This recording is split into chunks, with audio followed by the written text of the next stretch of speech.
बात उन भेड़ियों की करेंगे जो नरभक्षक बन चुके हैं। यूपी के बहराइच में भेड़ियों का आतंक जारी है। भेड़ियों के हमले में 3 साल की बच्ची की मौत की सूचना है।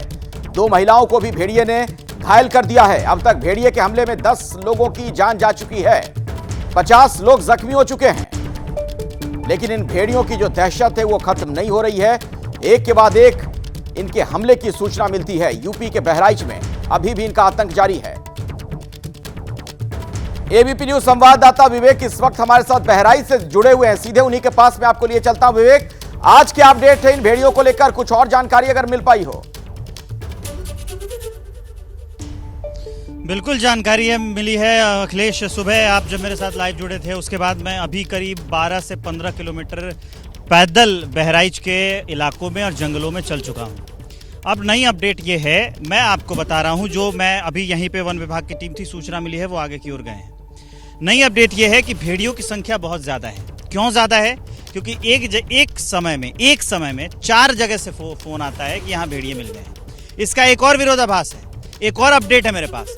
खबर यह है कि कुछ अब जो गांव वाले हैं जल्दबाजी में भेड़िया और सियार में अंतर नहीं कर पाते हैं, तो वो सियार देखकर भी बोल देते हैं कि भेड़िया है। आज मैं पूरे दिन वन विभाग के साथ था, तो वन विभाग के चैलेंजेस पता कर रहा था। वन विभाग लगातार सर्च ऑपरेशन चला रहा है, लेकिन उनके भी अपने चैलेंजेस हैं। उनका तो कई जगह पे ये कहना है कि कई लोग ड्रोन देखने के लिए झूठ मूठ का हल्ला कर दे रहे हैं कि भेड़िया आया। हालांकि ये अलग एक विषय है, लेकिन दोनों का जो वो पक्ष है वो रखा जाना चाहिए। अब आइए भेड़िए पर। जो कल रात को उसने एक 3 साल के बच्चे की जान ले ली। मैं वन विभाग की टीम के साथ था। उन लोगों ने मुझे बताया कि जब वो उस भेड़िए की तलाश में गए थे उस गांव में, तो उस गांव में उन्होंने भेड़िए को, उस बच्चे को खाते हुए देखा। ये कितना भयावह है, कितना डरावना है। आप सोचिए कि उस बच्चे को वो भेड़िया खा रहा था। वन विभाग के एक आदमी से मेरी बात हुई, उन्होंने कहा कि मेरा नाम मत बताइए क्योंकि ऑलरेडी हम लोग वो पसरा हुआ है बवाल, मैं वैसे आ जाऊंगा घेरे में। तो उन्होंने नाम गुप्त रखने के नाम पे बताया कि मैंने अपनी आंखों से देखा है कि वो जो बच्चे को वो भेड़िया खा रहा था। इतनी दहशत है इलाके में। इसका समाधान क्या होना चाहिए? मैं तब से ढूंढ रहा था और करीब ये पूरे दिन में घूम ही रहा था। आप मेरी हालत देख के समझ सकते हैं कि कितना घूमा हूँ मैं धूप में और खाली पैर इन जंगलों में। इसका ये समाधान हो सकता है कि जिन इलाकों में भेड़िए का आतंक है, जब तक भेड़िया पकड़ा नहीं जाता है, क्यों ना प्रशासन किसी सामुदायिक केंद्र में जो गाँव के जो बच्चे हैं उनकी माओं के साथ रात भर रख के उनका वो सुरक्षा की जाए। ये ज़रूरी है। शायद यही एक समाधान हो सकता है। नहीं तो ये घटनाएं आने वाले दिनों में और ज़्यादा बढ़ेंगी, क्योंकि ये जो पानी है जंगलों का वो कम होने का नाम नहीं ले रहा है। रिहायशी इलाके में भेड़िए घुस गए हैं और ये जो भेड़िए है ऐसे ही आतंक फैला रहे हैं, छोटे बच्चों को पकड़ के ले जा रहे हैं। तो अगर प्रशासन कोई ऐसा कदम उठाता है कि एक जगह पे गांव के जो बच्चे हैं और जो उनकी महिलाएं और जो कुछ वो हैं पुरुष, क्योंकि ऑलरेडी गांव के जो लोग हैं वो रात भर जाग रहे हैं, रात भर जाग के कर रहे हैं पहरेदारी, डर के मारे उनको नींद नहीं आ रही है। तो क्यों ना उनको किसी सामुदायिक केंद्र में खबर आ रही है, दर्शकों तक वो जानकारी भी पहुंचा दें। सीएम योगी के आदेश के बाद अब अधिकारी हरकत में आए हैं। बहराइच पहुंचे हैं गोरखपुर जोन के एडीजी। मृतक बच्ची के परिजनों से उनकी मुलाकात हुई है। पीड़ित परिवार को मदद का भरोसा दिया गया है। सीएम योगी ने अधिकारियों को निर्देश दिया है, वरिष्ठ अधिकारियों को कहा है कि जिलों में कैंप करें। बहराइच, सीतापुर, लखीमपुर में कैंप करने के निर्देश दिए गए हैं।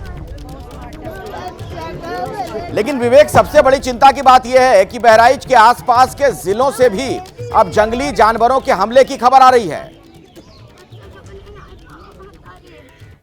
बिल्कुल अखिलेश, और ये जो हमले हैं ये आने वाले दिनों में और बढ़ेंगे, क्योंकि भेड़िए तो होते ही हैं वो शिकारी और खूंखार। वो आके और उन्होंने खून चख लिया है, और ये जो होते हैं लगभग झुंड में अपना शिकार करते हैं। तो अगर एक भेड़िया भी अगर शिकार लेकर जाता है जंगल में, तो जो भेड़ियों का झुंड होता है वो सब खून चखते हैं, तो वो सब के सब शिकार में निकल सकते हैं। तो ये रक्तबीज की तरह बढ़ते हैं। मान लीजिए आके एक शिकार किसी भेड़िए ने कर लिया और वो ले जाकर खा रहा है 4-5 लोगों के साथ, 4-5 भेड़ियों के साथ, और वो 4-5 भेड़िए फिर निकलते हैं शिकार पर। और ऐसे क्या है कि जो जंगल के इलाके हैं, मैं बता रहा हूं, उनका जो भाट होता है जहां वो रहते हैं, वो जो एक स्ट्रक्चर होता है मांद की तरह, अब उससे वो बाहर आ गए, उसमें पानी भर गया है, वो रिहायशी इलाकों में आ गए हैं।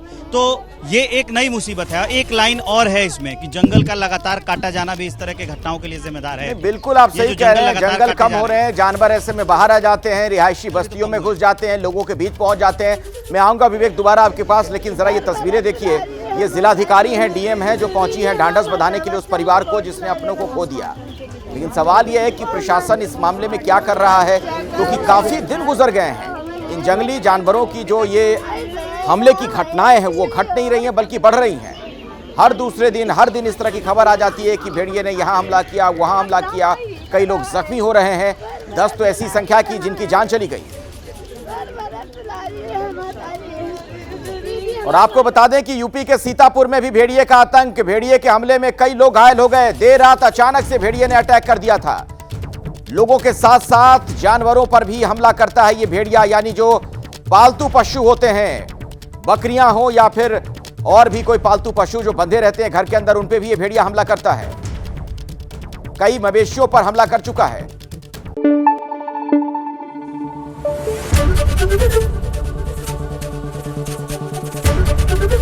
एबीपी न्यूज आपको रखे आगे।